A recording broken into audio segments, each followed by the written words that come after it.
Up until recently, I was a complete noob when it comes to Dark Souls.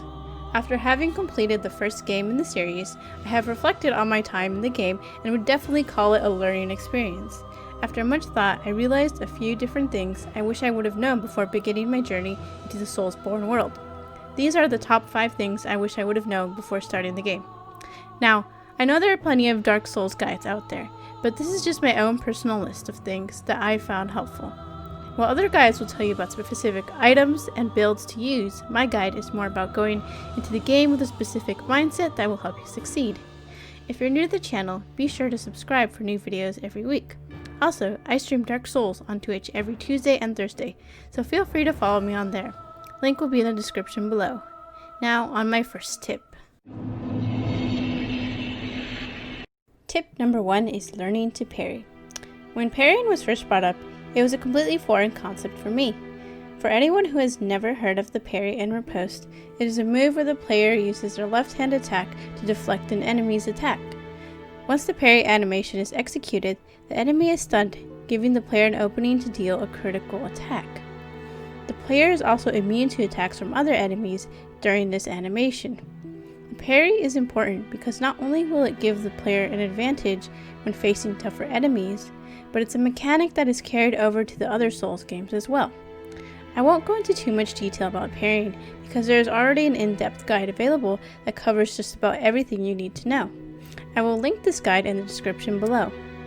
The parry is one of the more difficult maneuvers for new players to pull off, but is incredibly rewarding once it has been mastered. You'll be able to stand a fighting chance against enemies like Black Knights early game and get a chance at acquiring their weapons. Moving on to tip number 2, don't be afraid to die. If someone mentions Dark Souls to you, what's the first thing you think of? The difficulty? The memes? Get good? Or the countless numbers of death you experience in the game?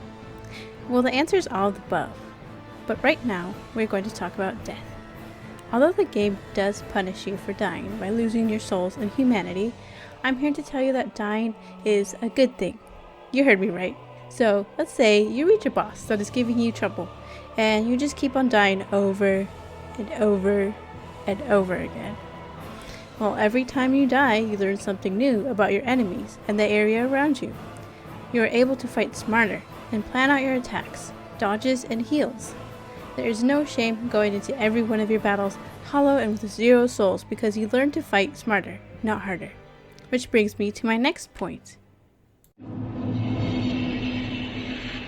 Tip number 3, experimentation is good. The amount of customization in this game is enough to make your head spin. You might go into the game thinking, I'll pick the Knight class because I like swords, but end up liking magic by the end of the game. The reality is that your first build is never going to be a good one, so it's best to just experiment and have fun with it. I would often get stuck in an area or fighting a boss and I would stop and think, how do I beat this? The answer was usually try something different. Change your armor, change your weapon, equip a different ring, formulate a new strategy, whatever it takes to get you through. Sometimes I would just take off all my armor and put on a child's mask and just roll like crazy. Other fights, put on Havel's armor and just tank all the attacks. What works with one boss may not work with another one, etc. You never know until you try it. So don't be afraid to just mess with your armor, mess with tactics, whatever it takes to beat the boss. Even if you have to cheese a boss, there's no shame in cheesing a boss. It happens. We do it. Okay, I won't tell anyone. Don't worry. I'll keep it a secret. But sometimes you just want to get through an area, and you gotta try something different to do it. And there is absolutely no shame in that. So, on to tip number 4, which I know a lot of people are not gonna like. Tip number 4 is don't listen to the community. Now, I know this point might get me a lot of hate, but just hear me out first. I love the Dark Souls community. They are passionate and often well-meaning, but sometimes their advice can intimidate new players. For example, once I told people I was playing Dark Souls for the first time, I was bombarded with tips on how to play the game. Go to this area first. Get this sword, it's the best in the game. focus your build on this. And I just got completely overwhelmed, and sometimes I just wanted to give up on the game because there's just too many choices. And I was so afraid of making the wrong one. And although I know they mean well, sometimes you have to listen to yourself and play the game that you want to play, even if you don't get things right the first time. You learn from it. And it just feels a lot better to go and listening to your own instincts and just doing what feels right. I mean, that doesn't mean completely ignore everyone. Like, for example, using guides, using walkthroughs. If other players tell you not to use guides, but you want to use guides, then use guides. It's not really that big of a deal. If you want to go into the game completely blind and don't want help, then do that as well. Whatever you feel will give you the best experience is what you should do. So this brings me to my fifth and final point. I'm gonna say there's always New Game Plus. So maybe you forgot to pick up some items or join a covenant. Maybe you alt-tabbed and accidentally killed an NPC whose questline you hadn't finished, because I totally haven't done that before.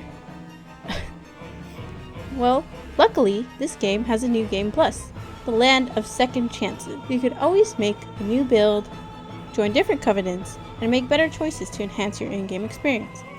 This game is made to be replayed, so there's no shame in playing through it multiple times until you get 100%. If that is what you're striving for after all.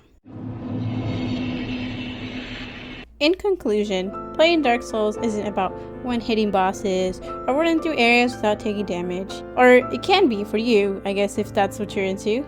But the reality is that playing Dark Souls is an experience. Every time you respawn at a bonfire, you don't only learn something about the game, but you learn something about yourself.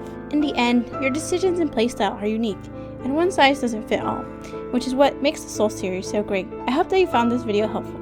Feel free to tell me in the comments what you love about the Souls series, or tell me what I did wrong. I'm glad to hear it. Thanks for watching, and until next time, happy hunting.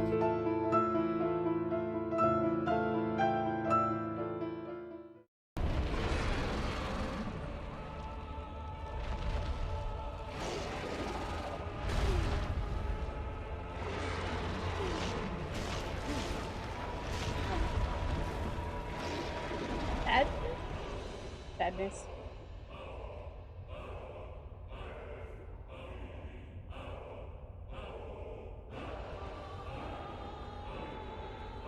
Oh, how do you like me now? Oh. Okay, I go back to my earlier comment. Moon, you're now scum. Congratulations.